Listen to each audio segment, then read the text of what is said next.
Hello, नमस्कार साथियों। मैं दीपू, एग्जाम एजुकेशन में आपका स्वागत, अभिनंदन। साथियों, हम साइंस के कुछ महत्वपूर्ण तथ्यों के बारे में पढ़ रहे थे और उसी तथ्यों में आज हम चर्चा करेंगे ब्लड के बारे में। ह्यूमन ब्लड के बारे में चर्चा करेंगे और किस प्रकार यह ब्लड है वो कार्य करता है, उसकी चर्चा इस सेशन के अंदर करेंगे। बड़े रोचक ढंग से, बड़े सरल तरीके से हम इसकी चर्चा करने वाले हैं। आशा व उम्मीद है कि आपको अच्छे से समझ में आएगा। मेरी पूरी कोशिश रहेगी, आप बिल्कुल मन लगाकर आप देखोगे। सबसे पहले हम देखते हैं ब्लड। और ब्लड, इसको क्या कहते हैं? रुधिर कहते हैं। रुधिर कह दो, लहू कह दो, खून कह दो, एक ही बात है। लहू इसको उर्दू भाषा में कहते हैं।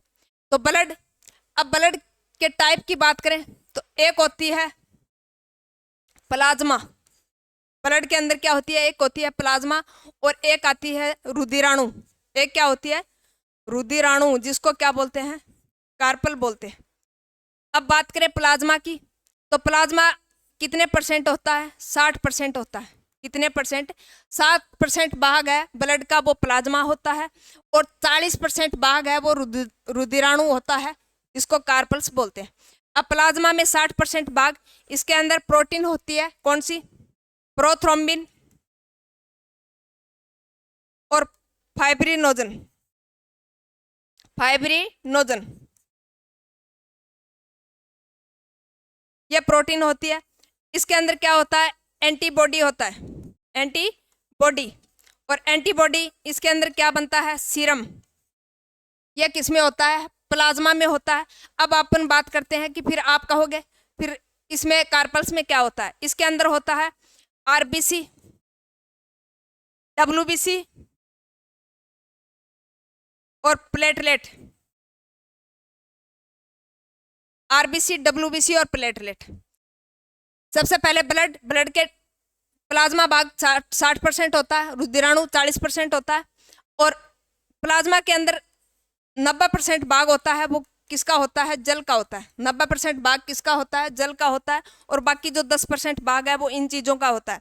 आप जब डॉक्टर के पास जाते हो, मान लीजिए आपके बुखार है, डॉक्टर क्या कहता है? आप सीबीसी चेक करवाइए। क्या? आप सीबीसी चेक करवाइए।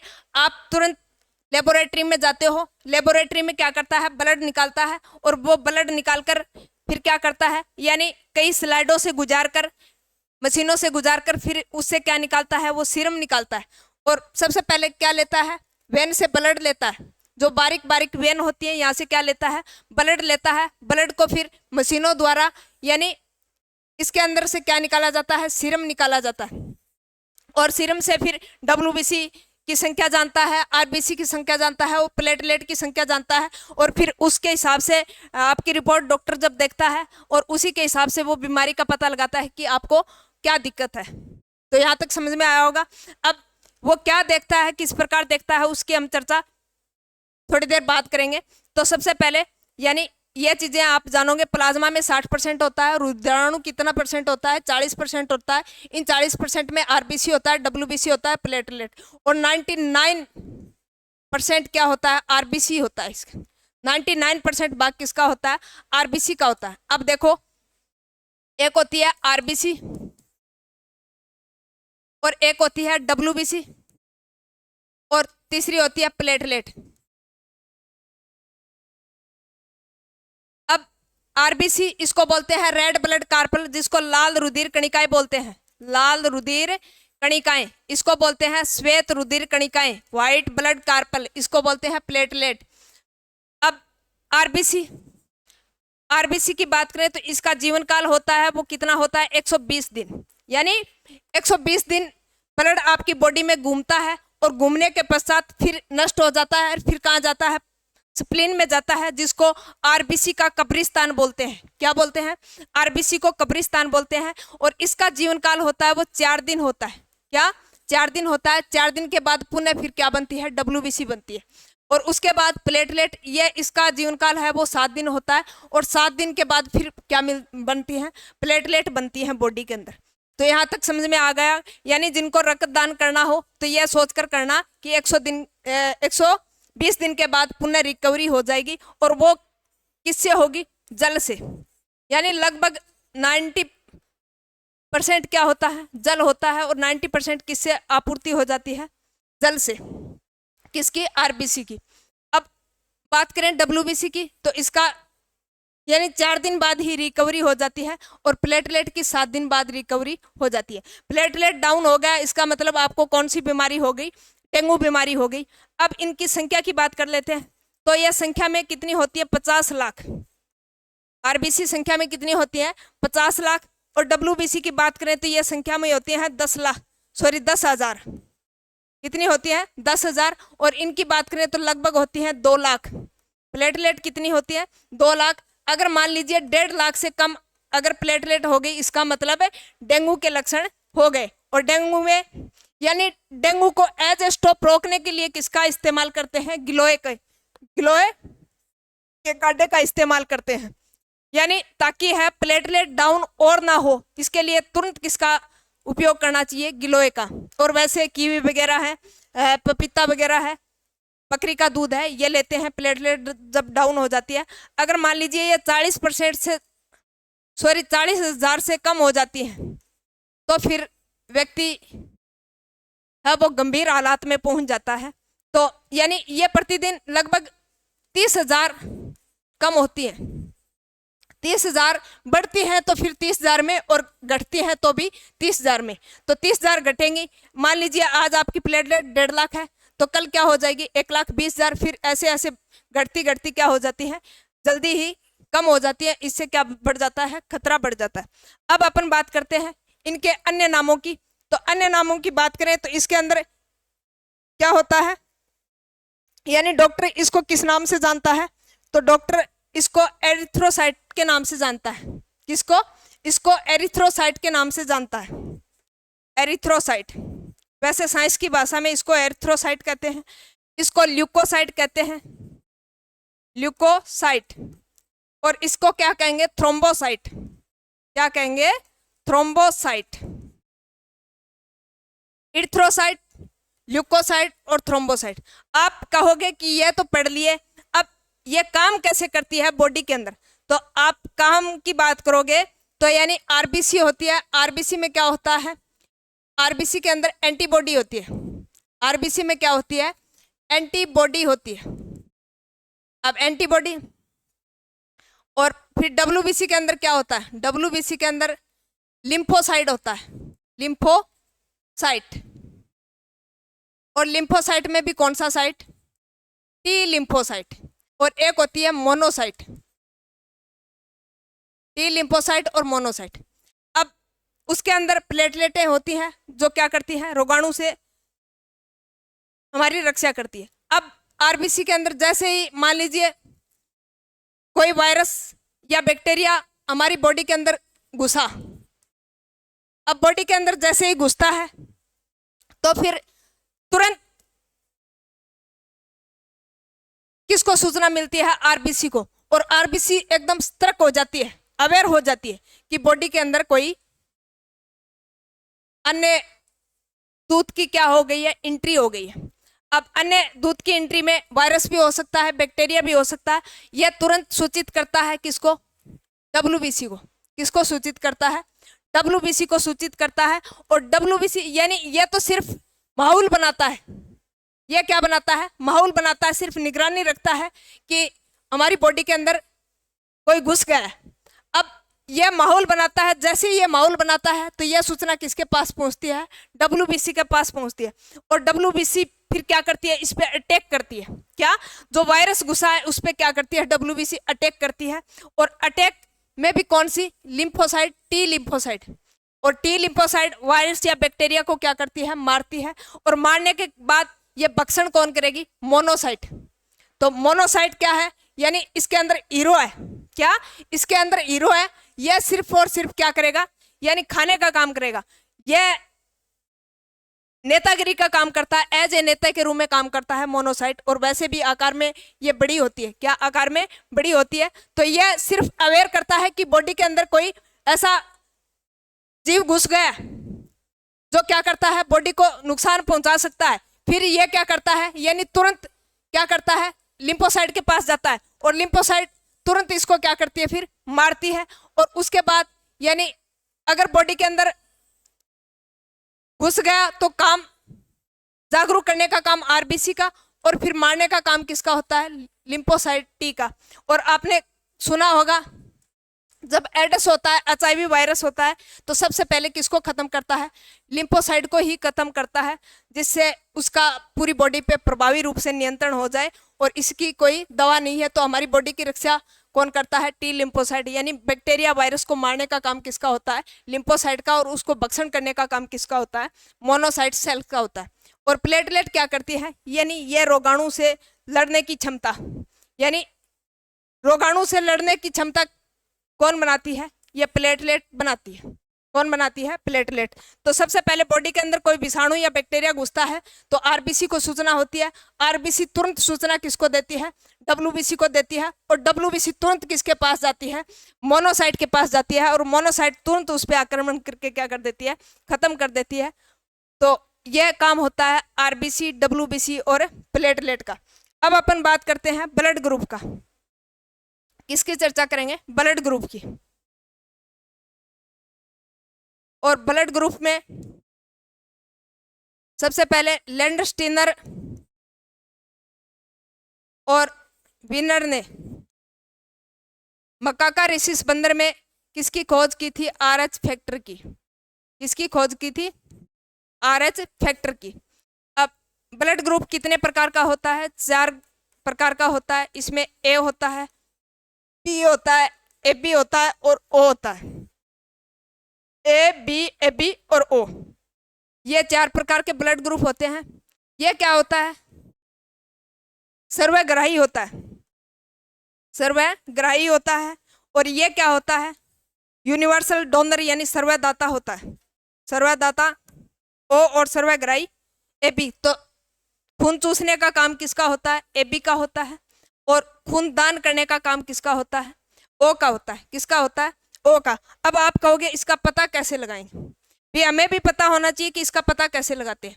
तो यानी जब ब्लड निकाला जाता है और उसको माइक्रोस्कोप से देखने पर इस प्रकार की अगर आकृति दिखाई दे रही है,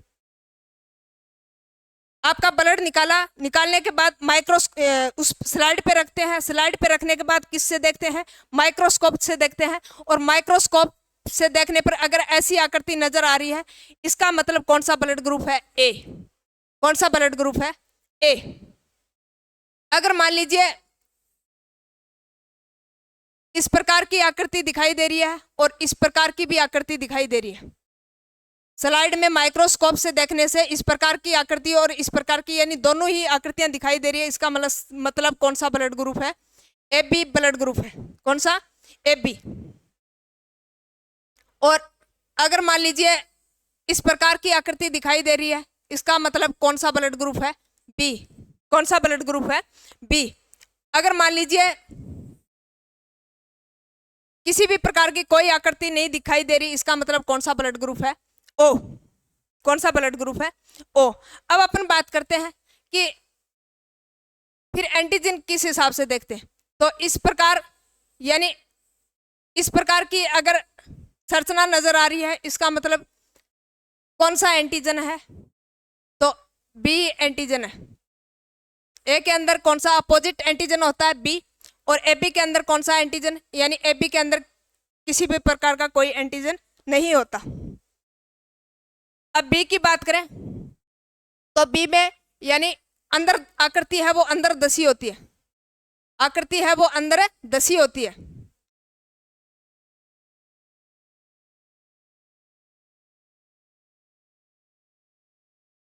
आकृति अंदर दसी है, तो इसका मतलब फिर वो कैसा ब्लड ग्रुप है, सॉरी कौन सा एंटीजन है, एंटीजन ए, स्मॉल में लिखते हैं एंटीजन ए।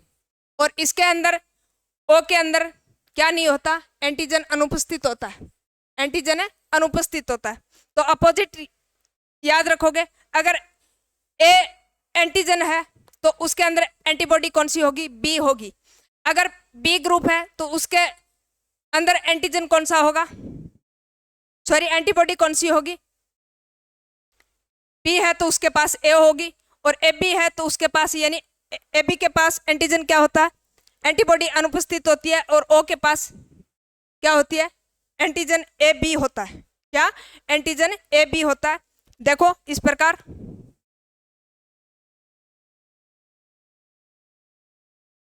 ये देखो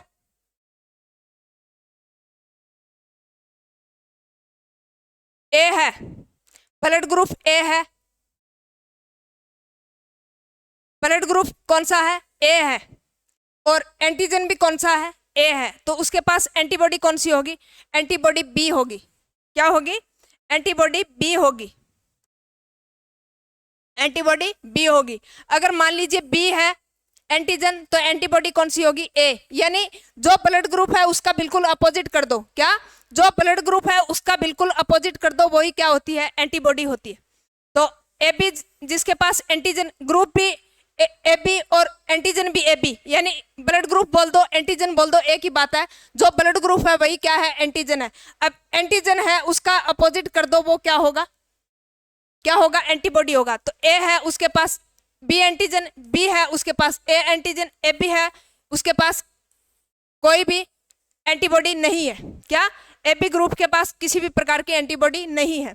ओ है तो उसके पास एंटीजन ए और एंटीजन बी दोनों होता है। क्या, एंटीजन ए और बी दोनों होता है। अब अपन बात करेंगे कि किस प्रकार, कई बार क्वेश्चन इस तरह पूछ लिया जाता है कि मान लीजिए किसी नर, क्या, मान लीजिए किसी मेल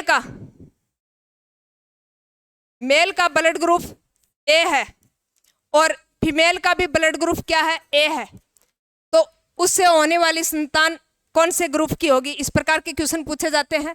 तो ए है, ए भी हो सकती है और ओ भी हो सकती है। क्या, ए भी हो सकती है और ओ भी हो सकती है। उसी प्रकार अगर मान लीजिए मेल है वो ए है और फीमेल है वो बी है, तो उसके बच्चे कौन से ग्रुप के होंगे, ए भी हो सकता है, बी भी हो सकता है, ए बी भी हो सकता है और ओ भी हो सकता है। क्या, ए हो सकता है, बी हो सकता है, ए बी हो सकता है, ओ हो सकता है, यानी ओ तो लगभग सभी में हो सकता है, पॉसिबल है। क्या, ओ तो लगभग सभी में पॉसिबल है। तो इस प्रकार क्वेश्चन पूछा जा सकता है। अगर मान लीजिए इस प्रकार का कोई मैच नहीं कर रहा है, मान लीजिए इनसे कोई अलग ही ब्लड ग्रुप आ रहा है, माता या पिता से अलावा कोई ब्लड ग्रुप आ रहा है, मान लीजिए किसी मेल का ब्लड ग्रुप ए ओ है। क्या, किसी मेल का ब्लड ग्रुप ए ओ है और फीमेल का भी कौन सा है, फीमेल का भी ए ओ है। अब पहले सबसे पहले इसका क्रॉस करवा के देखेंगे। तो ए का क्रॉस करवाया, ए के साथ कौन सा ब्लड ग्रुप हुआ, ए ए। उसके बाद ए का फिर किसके साथ करवाया, ओ के साथ, तो कौन सा ब्लड ग्रुप, ए ओ, ए भी हो सकता है, ओ भी हो सकता है। फिर ओ का किसके साथ करवाए, ए के साथ, तो ओ भी हो सकता है और ए भी हो सकता है। फिर किसका, ओ का करवाए तो ओ